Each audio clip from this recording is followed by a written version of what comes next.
부흥몽 5편. 천자가 환자를 보내어 상서를 부르자 환자가 정사도의 집에 가 물으니 상서가 오지 않았다. 환자가 급히 찾으니 상서가 바야흐로 정십삼을 데리고 장안 술집에 가 술에 흠뻑 취하였다. 환자가 급히 명패로 부르니 상서가 취중에 정신을 차리지 못하여 창기에게 붙들려 조복을 입고 겨우 들어가 입조하자 황제가 크게 기뻐하여 자리를 주시고 이어 백대 제와의 칠한웅만과 만고의 문장명필을 의논할 때 상서가 고금의 제왕을 역력히 의논하고 문장을 차례로 헤아리니 황제가 크게 기뻐하여 말하였다. 내 이태백을 보지 못하여 한이었는데 경을 얻었으니 어찌 이태백을 부러워하겠는가. 짐이 그라는 궁녀 연함은 명을 가려 여중서를 봉하였으니 경이 그 궁녀들에게 각각 글을 지어주면 그 재주를 보고자 한다. 하고 즉시 궁녀를 명하여 백옥으로 된 책상과 유리 벼루와 금으로 만든 두꺼비 모양의 연적을 앞에 놓게 하였다. 모든 궁녀들이 차례로 늘어서 꼭 좋은 화선지와 비단 수건이며 그린 부채를 들고 다투어 그를 빌자 상서가 취흥이 일어나 좋은 붓을 한번 휘두르니 구름과 바람이 일어나며 용과 뱀이 뒤트는 것 같았다.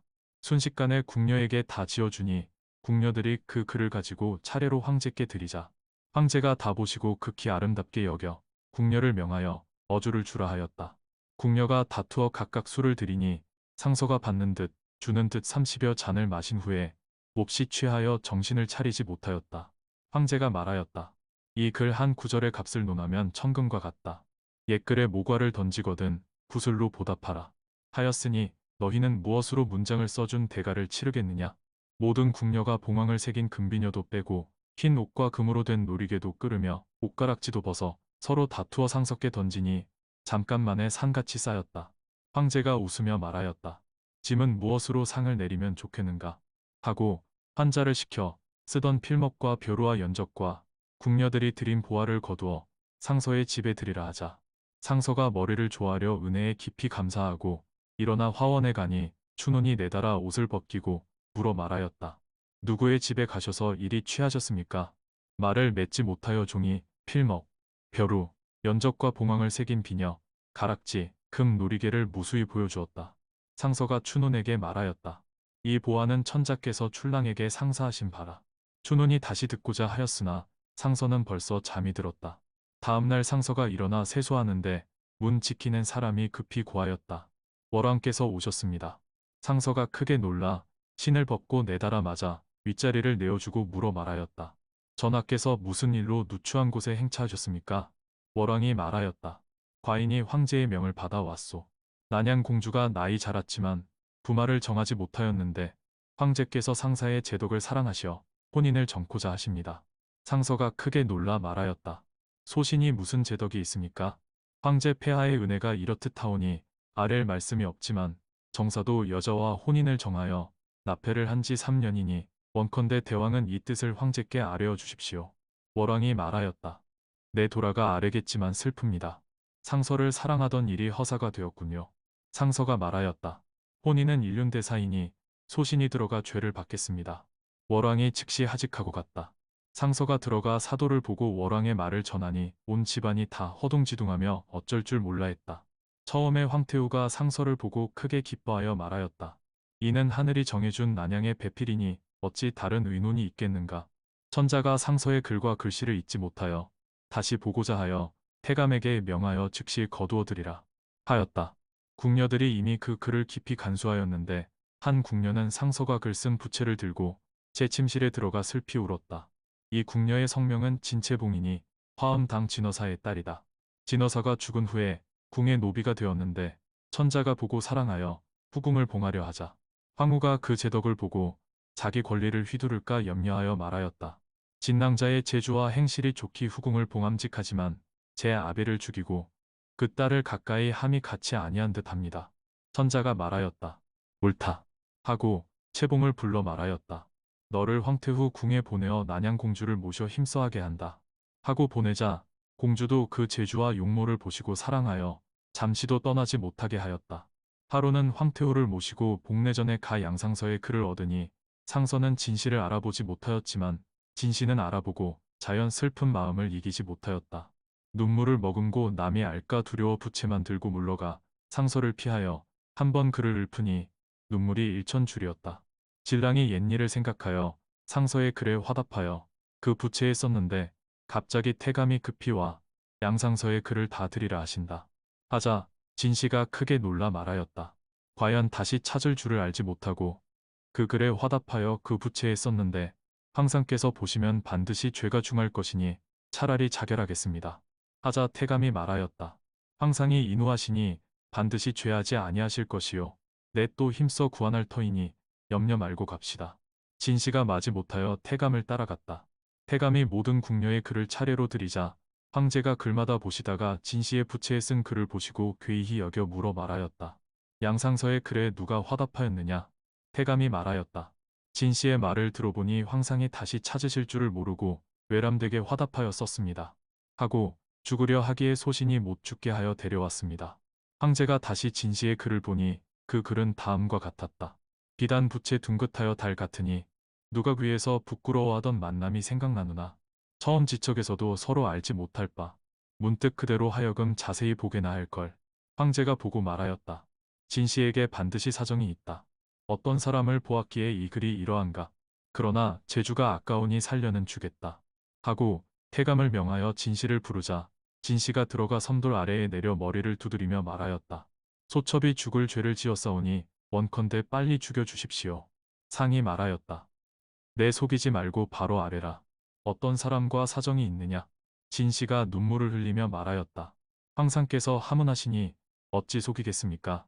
첩의 집이 망하지 아니하였을 때 양상서가 과거를 보러 가다가 첩을 보고 양유사로 서로 화답하고 결친하기를 언약하였는데 이전에 복례전에서 글을 지을 때 첩은 상서를 알아보았지만 상서는 첩을 알지 못해서 슬픈 마음을 이기지 못하여 우연히 화답하였으니 첩의 죄는 100번 죽어 마땅합니다.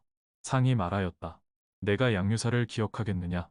진씨 즉시 양유사를 써서 드리니 상이 보고 말하였다. 너의 죄가 중하나 내 재주가 기특하니 용서한다. 돌아가 난양을 정성으로 섬겨라. 하고 부채를 주었다. 이날 상이 황태후를 모셔 잔치를 하는데 월왕이 양상서의 집에서 돌아와 정사도의 집에 납폐한 말을 고하니 황태후가 크게 노하여 말하였다. 양상서가 조정 채모를 알 텐데 어찌 나라의 영을 거역하는가. 다음날 상이 양소유를 불러보고 말하였다. 짐이 한 누이 동생이 있는데 경이 아니면 가히 배필될 사람이 없어 월왕으로 하여금 경의 집에 보냈는데 경이 정사도의 집 말로써 사양한다 하니 생각지 못한 바이다. 옛부터 부마를 정하면 얻은 아내라도 소박하거늘 상서는 정가 여자에게 행례한 일이 없으니 정가 여자는 자연히 갈 곳이 있을 것인데 무슨 해가 되겠는가. 상서가 머리를 두드리며 말하였다. 소신은 먼 지방 사람으로 경성에 와 몸을 맡길 곳이 없어 정사도의 관대함을 입어 묵을 곳을 정하고 남례를 하여 장인과 사위의 의리를 맺고 부부의 뜻을 정하였지만 이제까지 혼례를 행치 못한 것은 국가에 맡은 일이 많아 모친을 모셔오지 못하였기 때문이었는데 이제 소신을 부마를 정하시면 여자는 죽기로 수절할 것이니 어찌 국정에 해롭지 아니하겠습니까. 상이 말하였다. 경에 딱하고 가엾은 형편은 그러하나 혼례를 행치 아니하였으니 정가 여자가 무슨 수절을 하며 또 황태후가 경의 제덕을 사랑하여 부마를 정고자 하시니 경은 과히 사양치 말라. 혼인은 대사이니 어찌 소소한 사정을 생각하겠는가. 짐과 바둑이나 두자. 하고 종일토록 바둑을 두다가 나오니 정사도가 상서를 보고 눈물을 한삼에 흘리며 말하였다. 오늘 황태후께서 전교하시어 양상서의 납체를 빨리 내어주라. 아니면 큰 벌이 있을 것이다. 라고 하시기에 납체를 화원에 내어 보냈으니 우리 집 앞 일이 걱정이다. 나는 겨우 부재하겠지만 늙은 처는 병이 되어 정신을 차리지 못하니 이런 사정이 있는가. 상서가 실색하여 말을 못하다가 한참 후에 말하였다. 제가 상소하여 다투면 조정에 공론이 없겠습니까? 사도가 말하였다.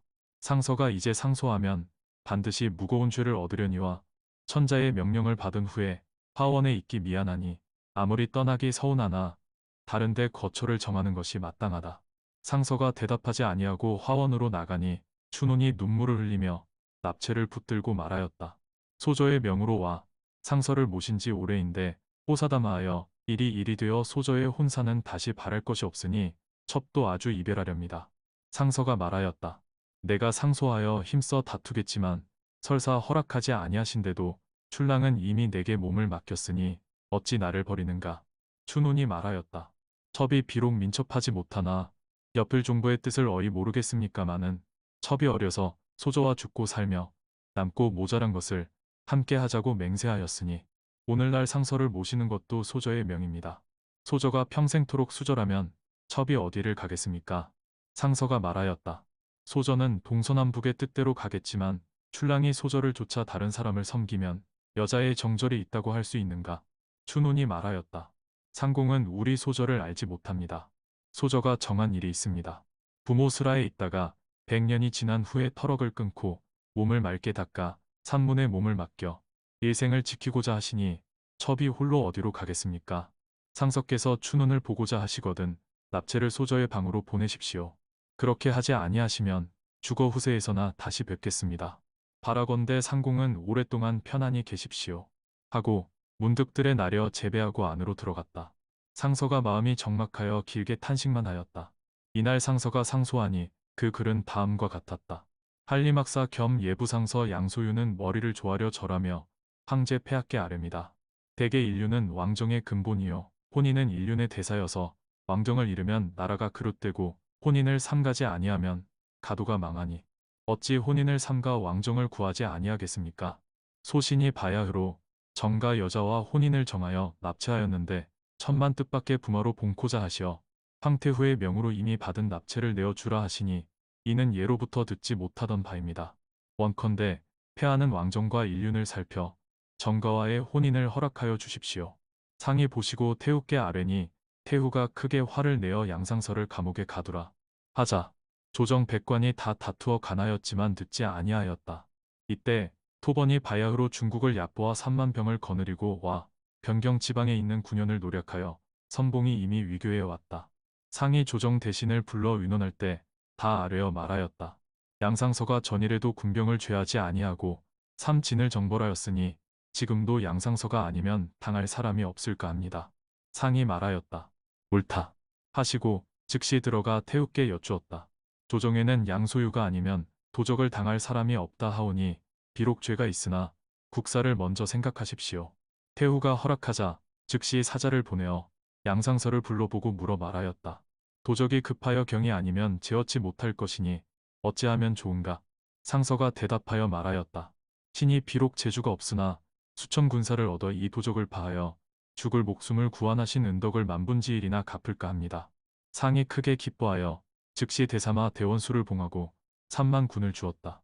상서가 이날 황상께 하직하고 군병을 거느려 위교로 나가자 선봉장이 달려들어 좌연왕을 사로잡으니 적의 기세가 크게 꺾여 다 도망하거늘 쫓아가 3번 싸워 3번 이기고 머리 3만과 좋은 말 8천을 얻고 승첩을 천작게 보고하니 상이 크게 기뻐하여 칭찬에 마지 않았다. 상서가 또 군중에서 상소하였다. 도적을 비록 파하였으나 저들의 땅에 들어가 멸하고 돌아오겠습니다.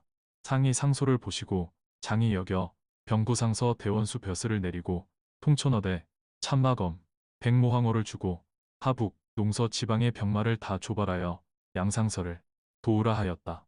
상서가 택일하여 길을 떠날 때 붉은 빛의 가끈이 엄숙하고 위기가 씩씩하였다. 수일 사이에 50여 성을 항복받고 적절산 아래에 군사를 머물게 하였는데 갑자기 찬바람이 일어나며 까치가 진 안에 들어와 울고 가기에 상서가 말 위에서 점을 치니 흉한 것이 먼저 나타나고 뒤이어 좋은 일이 발생할 괴였다. 상서가 촛불을 밝히고 병서를 보는데 삼경쯤 되어 촛불이 꺼지며 냉기가 사람을 놀라게 하였다. 문득 한 여자가 공중에서 내려와 상서의 앞에 서거늘 본이 손에 팔척의 비수를 들고 있는데 얼굴이 눈빛 같았다. 상서가 자객인 줄 알고 안색을 바꾸지 않은 채 물어 말하였다. 여자는 어떤 사람이기에 밤에 군중에 들어왔느냐? 대답하여 말하였다. 저는 토번국 참보의 명으로 상서의 머리를 베러 왔습니다. 상서가 웃으며 말하였다. 대장부가 어찌 죽기를 두려워하겠는가? 안색이 편안하자 그 여자가 칼을 땅에 던지고 머리를 들어 말하였다. 상서는 염려치 마십시오. 상서가 붙들어 일으키고 물어 말하였다. 그대가 나를 해치지 아니함은 어찌된 일인가? 여자가 대답하여 말하였다. 첩은 본디 양주 사람입니다. 부모를 일찍 여의고 한 도사를 따라 검수를 배웠는데 첩의 성명은 심효연입니다. 진해월이와 김채홍이와 함께 배운 지 3년 만에 바람을 타고 번개를 쫓아 천리를 가게 되었습니다. 선생이 혹 원수를 갚거나 사나운 사람을 죽이고자 하면 항상 해월과 채움을 보내고 첩은 보내지 아니하여 첩이 이상히 여겨 물으니 선생이 말하였습니다. 어찌 내 재주가 부족하겠는가? 너는 인간 세상에 귀한 사람이다. 대당국 양상서의 배필이 될 것이니 어찌 사람을 살해하겠는가? 첩이 말하였습니다. 그러면 검술을 배워 무엇하겠습니까? 선생이 말하였습니다. 양상서를 100만 군중에서 만나 연분을 맺을 것이다.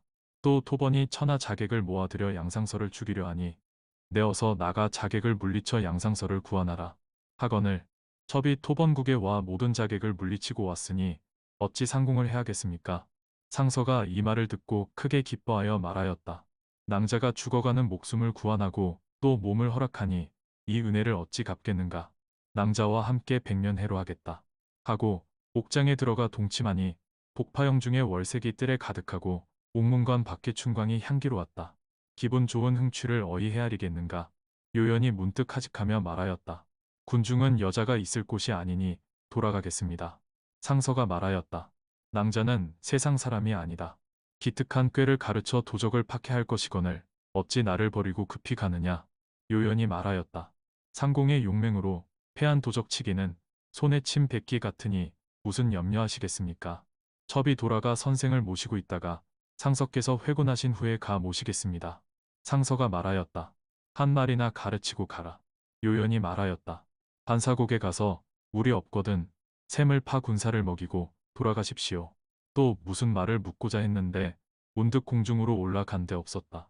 상서가 여러 장수를 불러 요연의 말을 하니 다 말하였다. 장군께서 몹시 신통하시기에 천신이 와 도우신 것입니다. 상서가 군사를 거느리고 돌아올 때 한 곳에 이르니 길이 좁아 군대가 지나기 어려웠다. 겨우 수백 리를 기어 나와 한들을 만나 군대를 머물게 하니 군사가 다 목이 말라 급하였다. 마침 못에 물을 보고 먹으니 일시에 몸이 푸르게 되고 말을 통치 못하여 죽어갔다. 상서가 크게 놀라서 문득 심효연이 전해준 반사곡이라는 말을 생각하고 즉시 샘을 팠지만 물이 나오지 않으니 상서가 염려하여 진을 옮기고자 하는데 갑자기 북소리가 천지를 진동하며 산천이 다 응하니 이는 적병이 험한 길을 막아 습격코자 한 것이었다. 여러 장수가 군사가 배고픔과 목마름이 심하여 적병을 당할 뜻이 없으니 상서가 크게 민망하여 옥장에 앉아 묘책을 생각하다가 갑자기 잠이 들어 한 꿈을 꾸니 푸른 옷을 입은 여동이 앞에 와 섰는데 보니 단정한 얼굴이 범인이 아니었다. 상석께 고하여 말하였다. 우리 낭자가 한 말씀을 상석께 아뢰고자 하오니 원컨대 상서는 잠깐 행차하십시오. 상서가 말하였다. 너의 낭자는 어떤 사람이냐? 대답하여 말하였다. 우리 낭자는 동정용왕의 작은 딸이신데 잠깐 화를 피하여 여기에 와 있습니다. 상서가 말하였다. 용녀는 수부에 있고 나는 세상 사람인데 어찌 가겠는가? 여동이 말하였다. 말을 집문 밖에 메어 두었으니 그 말을 타시면 자연 가실 수 있을 것입니다. 상서가 여동을 따라 한참 들어가니 궁궐이며 위의가 찬란하였다. 여동 여러 사람이 나와 상서를 맞아 배곡으로 꾸민 의자에 앉히거늘 상서가 사양치 못하여 앉았더니 시녀 수십 사람이 한 낭자를 모시고 나오는데 용녀의 태도와 씩씩한 거동은 두루 측량치 못하였다. 시녀가 상석께 고하였다. 우리 낭자가 상석께 예로서 아련합니다. 상서가 놀라 피하고자 하나 좌우 시녀가 붙잡으니 어쩔 수 없었다. 용녀가 예를 갖추어 절을 한 후에 상서가 시녀를 명하여 전상에 모셔라. 하나 용녀가 사양하고 자리에 무릎을 꿇고 앉자 상서가 말하였다. 양소유는 인간 천하 사람이요 낭자는 용궁선녀인데 어이 이토록 과의하십니까? 용녀가 일어나 제배하고 말하였다. 첩은 동정용왕의 딸입니다. 부왕이 옥황상제께 조회할 때 장진인을 만나 첩의 팔자를 물어보니 진인이 말하였습니다. 이 아기는 천상선녀입니다. 죄를 짓고 용왕의 딸이 되었으나 인간 양상서의 첩이 돼 영화를 얻어 백년해로 하다가 다시 불가에 돌아가 극락세계에서 천만년을 지낼 것입니다. 부왕이 이 말을 듣고 첩을 각별히 사랑하셨는데 천만 뜻밖의 남의 용왕의 태자가 첩의 자색을 듣고 구혼하니 우리 동정은 남의 소속이라 부왕이 거역하지 못하여 몸소가 장진인의 말로 변명하셨지만 남의 왕이 요망타하고 구혼을 더욱 급히 하였습니다. 그래 첩이 생각다 못해 피하여 이 물에 와 살고 있는데 이 물의 이름은 백룡담입니다. 물빛과 맛을 변하게 하여 사람과 물상을 통치 못하게 하였습니다. 그러나 지금 상서를 청하여 이 더러운 땅에 오시게 하여 신세를 부탁하니 상서의 근심은 첩의 근심이라 어찌 구한치 아니하겠습니까? 그 물 맛을 다시 달게 할 것이니 군사가 먹으면 자연 병이 나을 것입니다. 상서가 말하였다. 낭자의 말을 들으니 하늘이 정한 연분입니다. 낭자와 동침함이 어떠합니까? 용녀가 말하였다. 첩의 몸을 이미 상석께 허락하였으나 부모께 고하지 아니하였으니 불가하고 또 남의 태자가 수만 군을 거느리고 첩을 얻고자 하니 그 우환이 상석께 미칠 것이요. 첩이 몸의 비늘을 벗지 못하였으니 귀인의 몸을 더럽힘이 불가합니다. 상서가 말하였다. 낭자의 말씀이 아름다우나 낭자의 부왕이 나를 기다리니 고하지 아니하여도 부끄럽지 아니하고 몸에 비늘이 있으나 신선의 연분을 정하였으면 관계치 아니하며 내 100만 군병을 거느렸으니 남의 태자를 어찌 두려워하겠소. 하고 용녀를 이끌고 취침하니 그 즐거움은 꿈도 아니요 인간보다 100배나 더하였다. 날이 새지 않았는데 북소리가 급히 들리거늘 용녀가 잠을 깨어 일어나 앉으니 궁녀가 들어와 급히 고하였다. 지금 남의 태자가 무수한 군병을 거느리고 와 산 아래에 진을 치고 양상서와 사생을 다투고자 합니다. 상서가 크게 웃으며 말하였다. 미친 아이가 나를 어찌하겠는가 하고 일어나 보니 남의 군병이 백룡담을 여러 겹으로 에워싸고 함성 소리가 천지에 진동하였다. 남의 태자가 외치며 말하였다. 내 어떤 것이기에 남의 혼사를 방해하느냐. 너와 사생을 결단하겠다. 하거늘 상서가 크게 웃으며 말하였다. 동정 용녀는 나와 부부의 인연이 있어 하늘과 귀신이 다 아는 일인데 너 같은 버러지가 감히 천명을 거스르느냐 하고 깃발로 지휘하여 100만 군병을 몰아 싸우자 1000만 수족이 다 패하였다. 원창군 별주부와 잉어제독을 한 칼에 대고 남의 태자를 사로잡아 죄를 묻고 놓아주었다. 이때 용녀가 음식을 장만하여 군대를 축하하고 천석술과 천필소로 군사를 먹이며 양원수가 용녀와 함께 앉았는데 한참 후에 동남쪽에서 붉은 옷을 입은 사자가 공중에서 내려와 상석께 고하여 말하였다. 동정 용왕이 상서의 공덕을 취하고자 하였지만 맡은 일을 떠나지 못하여 지금 웅벽전에서 잔치를 베풀고 상서를 청하십니다. 상서가 용녀와 수레 위에 오르니 바람이 수레를 몰아 공중으로 날아가더니 한참 후에 동정호 용궁에 이르자 용왕이 멀리 나와 맞아 들어가 장인과 사위에 예를 베풀고 잔치할 때 용왕이 잔을 잡고 상석께 살해하며 말하였다. 과인이 덕이 없어 한 딸을 두고 남에게 곤란한 일이 많았는데 양원수의 위엄과 덕망으로 근심을 없애니 어찌 즐겁지 아니하겠소. 상서가 대답하여 말하였다. 다 대왕의 신령하심인데 무슨 살해를 하십니까? 상서가 술에 취함에 하직하여 말하였다. 궁중에 일이 많으니 오래 머물지 못하겠습니다. 바라건대 낭자와 훗날 기약을 잊지 마십시오. 하고 용왕과 함께 궁문 밖에 나오니 문득한 산이 있으되 5 봉우리가 높이 구름 속에 둘렀는데 붉은 안개가 사변에 둘러있고 층암절벽이 하늘에 연하였거늘 상서가 물어 말하였다. 저 산은 무슨 산입니까? 용왕이 말하였다. 저 산의 이름은 남악산이라 하거니와 산천이 아름답고 경계가 거룩합니다. 상서가 말하였다. 어찌해야 저 산에 올라 구경할 수 있겠습니까? 용왕이 말하였다. 날이 저물지 아니하였으니 올라 구경하여도 늦지 않을 것입니다. 상서가 즉시 수레를 타니 벌써 연왕봉에 이르렀다. 죽장을 짚고 천복만학을 차례로 구경하여 말하였다. 슬프다. 이런 아름다운 경치를 버리고 전쟁의 북새통에 골몰하니 언제야 공을 이루고 물러가 이런 산천을 찾을까 하더니 갑자기 경쇠 소리가 들리거늘 상서가 찾아 올라가니 한절이 있는데 법당이 아주 맑고 깨끗하고 중이 다 신성 같았다. 한 노승이 있는데 눈썹이 길고 골격은 푸르고 정신이 맑으니 그 나이는 헤아리지 못하였다. 문득 상서를 보고 모든 제자를 거느리고 당에 내려와 예를 표하고 말하였다. 깊은 산중에 있는 중이 귀먹어 대원수의 행차를 알지 못하여 산문 밖에 나가 대령치 못하였으니 청컨대 상공은 허물하지 마십시오. 또 이번은 대원수가 아주 오신 길이 아니오니 어서 법당에 올라 예불하고 가십시오. 상서가 즉시 불전에 가향을 피우고 2번 절하고 계단에 내려올 때 발을 헛디뎌 잠을 깨니 몸이 옥장 속에 앉아 있었다. 동방이 점점 새거늘 상서가 여러 장수를 불러 말하였다. 공들도 꿈을 꾸었는가? 여러 장수가 말하였다. 소인들도 다 꿈을 꾸었습니다. 장군을 모시고 신병귀졸과 크게 싸워 장수를 사로잡아 배우니 이는 길조인가 합니다. 상서도 꿈의 일을 역력히 말하고 여러 장수를 모시고 물가에 가보니 부서진 비늘이 땅에 깔리고 피가 흘러 물이 붉었다. 상서가 그 물을 맛보니 과연 달건을 군사와 말을 먹이니 병에 즉시 효험이 있었다. 적병이 이 말을 듣고 크게 놀라 즉시 항복하거늘 상서가 명령하여 승전한 첩서를 올리자 천자가 크게 기뻐하였다. 하루는 천자가 황태우께 아뢰어 말하였다. 양상서의 공은 만고의 으뜸이니 환군한 후에 즉시 승상을 봉하겠지만 난양의 혼사를 양상서가 마음을 바꾸어 허락하면 좋거니와 만일 고집하면 공신을 죄 주지 못할 것이요 혼인을 우격다짐 못할 것이니 어찌하면 좋겠습니까? 매우 민망합니다. 태후가 말하였다. 양상서가 돌아오지 않았으니 정사도의 여자에게 다른 혼인을 급히 하게 하면 어떠한가? 상이 대답지 아니하고 나가니 난양공주가 이 말씀을 듣고 태후께 고하여 말하였다. 낭낭은 어찌 이런 말씀을 하십니까? 정가의 혼사는 제 집 일인데 어찌 조정해서 권하겠습니까? 태후가 말하였다. 내가 벌써 너와 의논코자 하였다. 양상서는 풍채와 문장이 세상의 으뜸일 뿐 아니라 퉁소한 곡조로 내 연분을 정하였으니 어찌 이 사람을 버리고 다른 데서 구하겠느냐. 양상서가 돌아오면 먼저 내 혼사를 지내고 정사도 여자로 첩을 삼게 하면 양상서가 사양할 바가 없을 텐데 내 뜻을 알지 못하여 염려스럽구나. 공주가 대답하여 말하였다. 소저가 일생투기를 알지 못하니 어찌 정가 여자를 꺼리겠습니까? 다만 양상서가 처음에 납폐하였다가 다시 첩을 삼으면 예가 아니요. 또 정사도는 여러 대에 걸친 재상의 집입니다.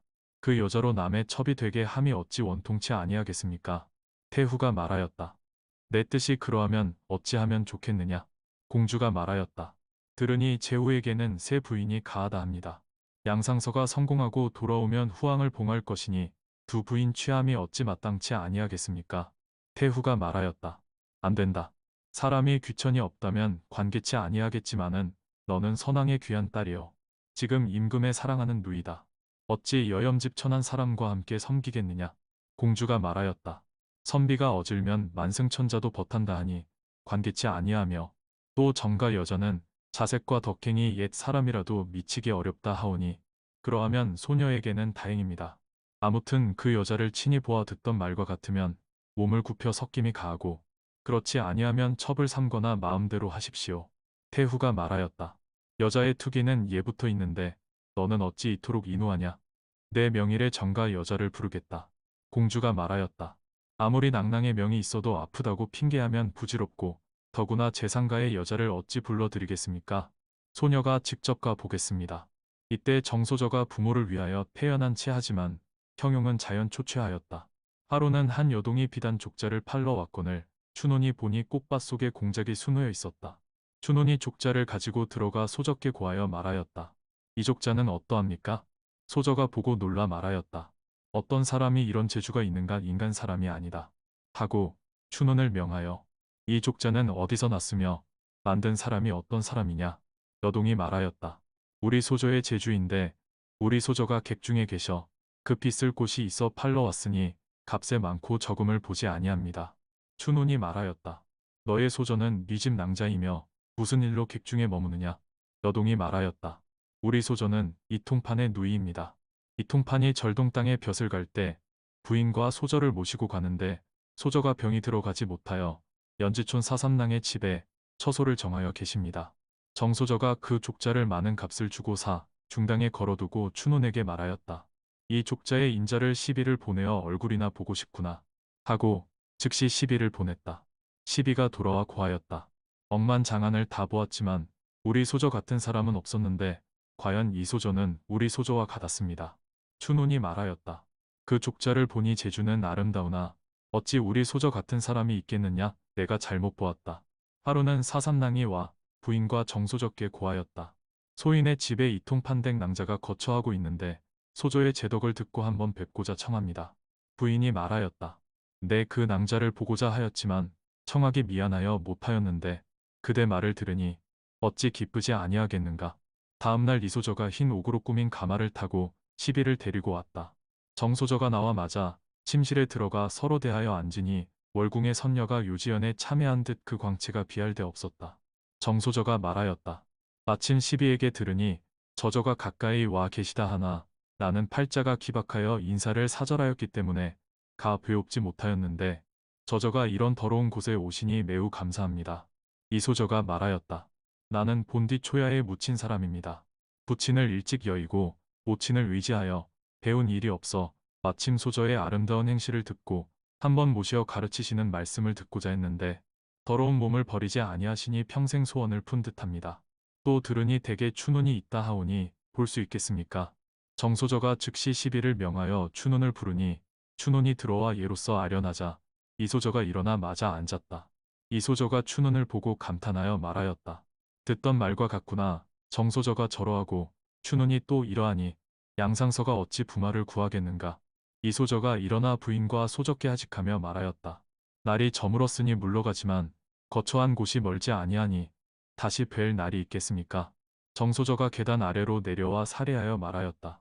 나는 얼굴을 들어 출입하지 못하기에 은혜에 보답하지 못하오니 허물지 마십시오. 하고 서로 이별하였다. 정소저가 추논에게 말하였다. 보검은 땅에 묻혔어도 기운이 두우간에 쏘이고 큰 조개는 물속에 있어도 빛이 수로를 비추니 이소저가 같은 땅에 있으면서도 우리가 일찍이 듣지 못하였으니 괴이하다. 추논이 말하였다. 첩은 의심컨대 화엄 진어사의 딸이 상서와 양유사를 화답하여 혼인을 언약하였다가 그 집이 환란을 만난 후에 진씨가 아무데도 간 줄을 모른다 하는데 반드시 성명을 바꾸고 소저를 쫓아 연분을 잇고자 함인가 합니다. 소저가 말하였다. 나도 진씨 말을 들었지만 그 집이 환란을 만난 후에 진씨는 궁비정속하였다 하니 어찌 오겠는가. 나는 의심컨대 난양공주가 덕행과 재색이 만고의 으뜸이라 하니 그러한가 한다. 다음 날 또 시비를 보내어 이소저를 청하여 추논이 함께 앉아 종일토록 문장을 의논하였다. 하루는 이소저가 와서 부인과 소적게 하직하며 말하였다. 내 병이 잠깐 나아 내일은 절동을 가려 하니 하직합니다. 정소저가 말하였다. 더러운 몸을 버리지 아니하시고 자주 부르시니 즐거운 마음을 이기지 못하였는데 버리고 돌아가시니 떠나는 정회를 어이 헤아리겠습니까? 이소저가 말하였다. 한 말씀을 소적게 아뢰고자 하나 좋지 아니하실까 염려됩니다. 정소저가 말하였다. 무슨 말씀이십니까? 이소저가 말하였다. 늙은 어미를 위하여 남의 관음보살의 얼굴과 모습을 그린 그림을 수놓았는데 문장 명피를 얻어 제목을 쓰고자 하니 원컨대 소저는 찬문을 지어 제목을 써주시면 한편으로는 위친하는 마음을 위로하고 한편으로는 우리 서로 잊지 못할 정표나 해주십시오. 소저가 허락하지 아니하실까 염려하여 족자를 가져오지 않았으나 거처하는 곳이 멀지 아니하니 잠깐 생각해 주십시오. 정소저가 말하였다. 비록 문필은 없으나 위친하시는 일을 어리 좇지 아니하겠습니까? 날이 저물기를 기다려 가셨으면 합니다. 이소저가 크게 기뻐하여 일어나 절하고 말하였다. 날이 저물면 글쓰기가 어려울 것이니 내가 타고 온 가마가 비록 더러우나 함께 가셨으면 합니다. 정소저가 허락하니 이소저가 일어나 부인께 하직하고 추논의 손을 잡고 이별한 후에 정소저와 함께 흰 옥으로 꾸민 가마를 타고 갈 때 정소저의 시녀 여러 사람이 따라갔다. 정소저가 이소저의 침실에 들어가니 보패와 음식이 다 보통과 달리 이상하였다. 이소저가 족자도 내놓지 아니하고 문필도 청하지 아니하자 정소저가 민망하여 말하였다. 날이 저물어 가는데 관음화상은 어디에 있습니까? 절하여 뵙고자 합니다. 이 말을 미처 마치지 못하여 군마 소리가 진동하며 기치창검이 사면을 에워쌌다. 정소저가 크게 놀라 피하려 하자 이소저가 말하였다. 소저는 놀라지 마십시오. 나는 난양공주로 이름은 소화입니다. 태후 낭낭의 명으로 소저를 모셔 가려 합니다. 정소저가 이 말을 듣고 땅에 내려 재배하여 말하였다. 여염집 천한 사람이 지식이 없어 귀한 공주를 알아뵙지 못하고 예의 없이 하였으니 죽어도 아깝지 아니합니다. 난양공주가 말하였다. 그런 말씀은 차차 하겠지만 태후 낭낭께서 지금 난간에 의지에 기다리시니 원컨대 소저는 함께 가십시다. 정소저가 말하였다. 귀한 공주께서 먼저 들어가시면 첩이 돌아가 부모께 고하고 이후에 따라 들어가겠습니다. 공주가 말하였다. 태후가 소저를 보시고자 하여 어명을 내리신 것이니 사양치 마십시오. 정소저가 말하였다. 첩은 본디 천한 사람입니다. 어찌 귀한 공주와 가마를 함께 타겠습니까? 공주가 말하였다. 여상은 어부였지만 문왕이 한 수레에 탔고 후영은 문직이었지만 신능군의 고삐를 잡았습니다. 더구나 소저는 재상가 처녀인데 어찌 사양하겠습니까? 하고 손을 이끌어 가마를 타고 갔다. 난양공주가 소저를 궐 문 밖에 세우고 궁녀에게 명하여 호익해 한 후 공주가 들어가 태후께 입조하고 정소저의 자색과 덕행을 아뢰었다. 태후가 감탄하여 말하였다. 그러하다면 양상서가 부마를 어찌 사양치 아니하겠는가? 하고 궁녀에게 명하여 말하였다. 정소저는 대신의 딸이요 양상서의 납치를 받았으니 일품조복을 입고 입조하라. 궁녀가 의복함을 가져와 정소저께 고하자 소저가 말하였다. 첩은 천녀의 몸이니 어찌 조복하겠습니까? 태후가 듣고 더욱 기특히 여겨 불러 들어가니 궁중 사람이 다 감탄하여 말하였다. 천하 일색이 우리 공주님뿐인가 하였는데 또 이 소저가 있는 줄을 어이 알았겠는가. 소저가 예를 마치자 태후가 명하여 자리를 주고 말하였다. 양상서는 일대 호걸이요 만고 영웅이다. 부마를 정하려고 하였는데 너의 집이 납치를 먼저 받았다기에 억지로 빼앗지 못하여 난양의 지위로 너를 데려왔거니와 내 일찍이 두 딸이 있다가 한 딸이 죽은 후에 난양만 두고 외롭게 여겼는데 내 자색과 덕행이 좋기 난양과 형제될 만하구나. 너를 양녀로 정하여 난양이 너를 잊지 못하는 정을 표하고자 한다. 소저가 말하였다. 첩이 여염집 천인으로 어찌 난양 공주님과 형제가 되겠습니까? 복을 잃을까 두렵습니다. 태후가 말하였다. 내가 이미 정하였으니 무슨 사양하느냐? 또 내 글 제주가 용타하니 글 한 구를 지어 나를 위로하라. 옛날 조자건은 칠보시를 지었으니 너도 그렇게 할 수 있겠느냐? 제주를 보고자 한다.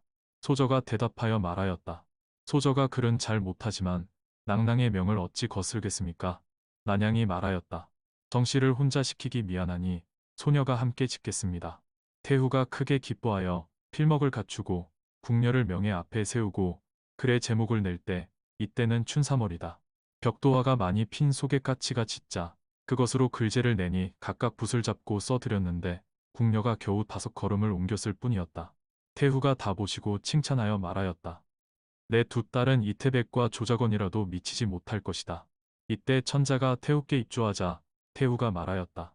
내 난양의 혼사를 위하여 정소저를 데려다가 내 양녀를 삼아 함께 양상서를 섬기고자 하니 어떠하오?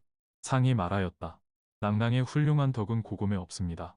태후가 정소저를 불러 황상께 입조하라. 하자 정소저가 즉시 들어와 뵈니 상이 여중서 진씨 채봉을 명하여 비단과 필먹을 가져오라 하여 친필로 정씨를 영양공주로 봉한다. 하고 차례를 형으로 하니 영양공주가 땅에 엎드려 말하였다. 첩은 본디 미천한 사람인데 어찌 난양의 형이 되겠습니까? 난양이 말하였다. 영양은 제 덕이 내 위이니 어찌 사양하십니까? 황상이 태후께 여쭈었다. 두 누이의 혼사를 이미 결단하셨으니 여중서 진채봉을 생각하십시오. 진채봉은 본디 조관의 자식입니다. 그의 집이 비록 망하였으나 그 재주와 심덕이 기특하고 또 양상서와 언약이 있었다 하니 공주 혼사의 인첩을 삼았으면 합니다. 태후가 즉시 채봉을 불러 말하였다. 너를 양상서의 첩으로 정하니 두 공주의 희작시를 차원하라.